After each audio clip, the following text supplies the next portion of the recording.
आज की वीडियो में दोस्तों हम लोग बात करेंगे। हमारे एक सब्सक्राइबर है दोस्तों, उन्होंने हमसे कमेंट करके पूछा है कि उनकी जो मंथली सैलरी है वो 35,000 है और वह यह जानना चाहते हैं कि 35,000 रुपीज की सैलरी पर उनको मैक्सिमम कितने रुपए तक का होम लोन मिल सकता है, ये उनको जानना है। और साथ ही में उसकी ईएमआई क्या रहेगी, और उन्होंने ये भी पूछा है कि बेस्ट बैंक कौन सा रहेगा होम लोन लेने के लिए। तो दोस्तों आज की वीडियो में दोस्तों मैं आप लोग को ये बताऊंगा कि 35,000 की सैलरी अगर किसी की है तो उसको मैक्सिमम कितने रुपए तक का होम लोन मिल सकता है, और कौन सा जो है दोस्तों बेस्ट बैंक रहेगा आप लोग के लिए होम लोन लेने के लिए। तो उसकी इंटरेस्ट रेट और प्रोसेसिंग फी को मैं आप लोग को बताऊंगा। तो दोस्तों कंप्लीट इन्फॉर्मेशन के लिए हमारे साथ वीडियो में बने रहिएगा, और चैनल पर फर्स्ट टाइम आया तो चैनल को भी सब्सक्राइब कर लीजिएगा। तो चलिए बिना देरी करे हम लोग अपनी वीडियो को स्टार्ट करते हैं। तो देखिए दोस्तों, मैं आ चुका हूँ सबसे पहले होम लोन की एलिजिबिलिटी कैलकुलेटर पर। जैसे कि हमारे सब्सक्राइबर का कमेंट था 35,000 की सैलरी पर लोन कितना मिलेगा, तो इसको ही सबसे पहले मैं कैलकुलेट करके दिखा देता हूँ।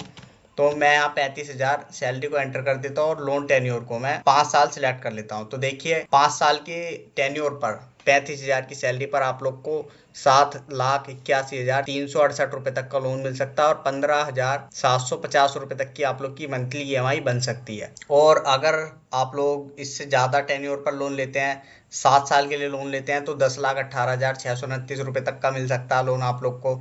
और अगर आप लोग 8 साल के लिए लेते हैं तो 11,24,000 का लोन मिल जाएगा। 9 साल के लिए लेते हैं तो 12,21,000 का लोन मिल जाएगा। 10 साल के लिए लेते हैं तो 13,12,000 रुपए तक का लोन मिल जाएगा। और अगर आप लोग 4 साल के लिए लेते हैं तो देखिए 6,48,000 रुपए तक का लोन मिलेगा। 3 साल के लिए लेते हैं तो 5 लाख रुपए तक का लोन मिलेगा। अगर 2 साल के लिए लेते हैं तो 3,49,000 रुपए तक का लोन मिलेगा। और अगर 1 साल तक के लिए लेते हैं तो 1,81,299 तक का लोन आप लोग को मिल जाएगा। तो ये जो आप लोग के दोस्तों मैंने मंथली सैलरी के अकॉर्डिंग मैंने ये बता दिया कितना आप लोग को लोन मिल सकता है कितने टेन्योर पर। तो हम लोग जो है 5 साल के टेन्योर के लिए ही ईएमआई को कैलकुलेट करके देखते हैं एक बार कि ब्याज कितना आप लोग का लगेगा। तो इसको सबसे पहले मैं कॉपी कर लेता हूँ और चलते हैं अपने ईएमआई कैलकुलेटर पर। जैसे कि यहाँ पर दोस्तों 15,750 रुपए दिखा रहा है ईएमआई, तो ईएमआई तो इतनी ही रहेगी, पर इंटरेस्ट भी देखते हैं कि कितना इंटरेस्ट लगेगा। तो आ चुके हैं हम लोग ईएमआई कैलकुलेटर पर।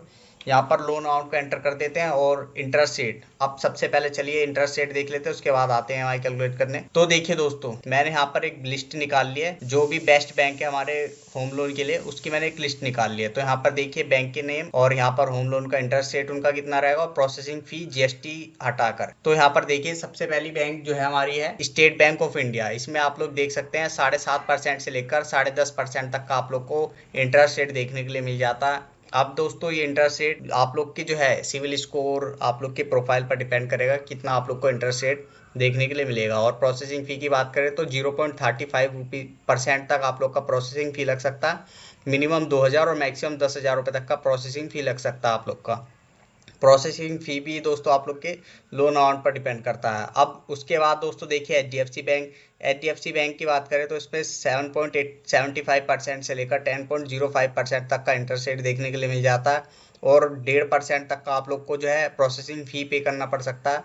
सैलरी के लिए जनरली 0.50% रहता है, और मिनिमम 3,300 रुपये तक आप लोग को प्रोसेसिंग फी देना पड़ सकता है। और इसमें दोस्तों 18% जीएसटी अलग से लगता है। इसके बाद बात करें दोस्तों, देखिए एचडीएफसी के बाद आता है आईसीआईसीआई बैंक। इसमें देखिए 7.45% से स्टार्टिंग है, और 10.05% तक जो है इंटरेस्ट रेट जाता है। और प्रोसेसिंग फी की बात करें तो 0.50% मिनिमम और मैक्सिमम 2% तक का प्रोसेसिंग फी लगता है। मिनिमम 1,500 और 2,000 बेस्ड ऑन सिटी, आप लोग के सिटी के अकॉर्डिंग जो यहाँ पर रहता है, और आप लोग जितना का लोन लेंगे उस लोन अमाउंट के अकॉर्डिंग प्रोसेसिंग फी रहेगा।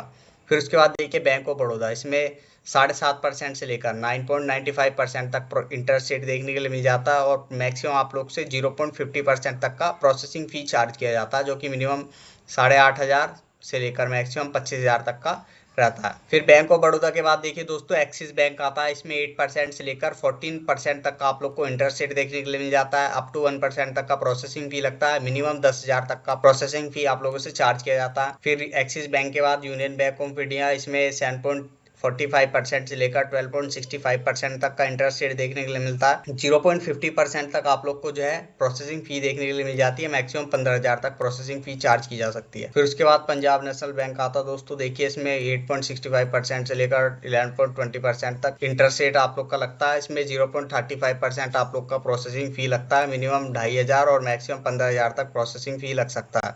फिर उसके बाद देखिए दोस्तों आईडीएफसी फर्स्ट बैंक। इसमें 7.75% से स्टार्टिंग हो जाती है, और मैक्सिमम कितना भी जा सकता है और अप टू 3% तक का इसमें प्रोसेसिंग फी लगता है। अब देखिए दोस्तों, मैंने आप लोग को जो है इंटरेस्ट रेट बता दिया। अब हम लोग जो है यहाँ से कोई एक इंटरेस्ट रेट चूज कर लेते हैं, उसके अकॉर्डिंग ही हम लोग जो है EMI को कैलकुलेट करके देखते हैं। 11% इंटरेस्ट रेट मैं यहाँ पर सिलेक्ट कर लेता हूँ, तो 11% मैं इंटरेस्ट रेट एंटर कर देता हूँ और लोन टेन्योर 5 ईयर सिलेक्ट कर लेता हूँ। तो देखिए 16,989 रुपये आप लोग की लोन की EMI जाएगी। तो यहाँ पर 15,750 रुपये जो आप बता रहा था, ये 7.75% इंटरेस्ट रेट के अकॉर्डिंग आ रहा था।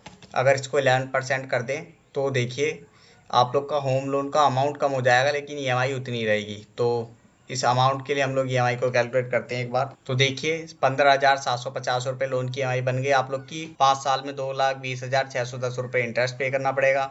टोटल आप लोग को 9,45,000 रुपये आप लोग को बैंक को रिटर्न करना पड़ेगा पूरे 5 सालों में। और अगर आप लोग दोस्तों 7 लाख के बजाय 6 लाख रुपए तक का लोन लेते हैं सेम इंटरेस्ट रेट पर और टेन्योर को अगर कम करके 3 साल करते हैं तो 19,000 के आसपास से आप लोग की EMI बनेगी। और अगर आप लोग 5 साल के लेते हैं तो 13,000 के आसपास आप लोग की EMI बनेगी। अब दोस्तों आप लोग को मैं इस EMI कैलकुलेटर और इस एलिजिबिलिटी कैलकुलेटर दोनों की लिंक डिस्क्रिप्शन बॉक्स में दे दूंगा। आप लोग अपने अकॉर्डिंग भी EMI को और एलिजिबिलिटी को कैलकुलेट करके देख सकते हैं। बाकी दोस्तों इस वीडियो में इतना ही था। नेक्स्ट आप लोग हमें कमेंट करके बताइएगा कि जिन भी बैंक के इंटरेस्ट रेट या प्रोसेसिंग फी के बारे में मैंने बताया, अगर इनमें से किसी भी बैंक के कंप्लीट इन्फॉर्मेशन के बारे में जानना चाहते हैं कि एलिजिबिलिटी क्या है, डॉक्यूमेंट क्या लगते हैं, तो उस बैंक का आप लोग नाम हमें कमेंट कर दीजिएगा। उसके ऊपर हम लोग एक पूरी डिटेल होम लोन के ऊपर वीडियो बनाकर अपलोड कर देंगे अपने चैनल पर। तो दोस्तों इस वीडियो में इतना ही था। मिलते हैं किसी और इन्फॉर्मेटिव वीडियो में, तब तक के लिए गुड बाय।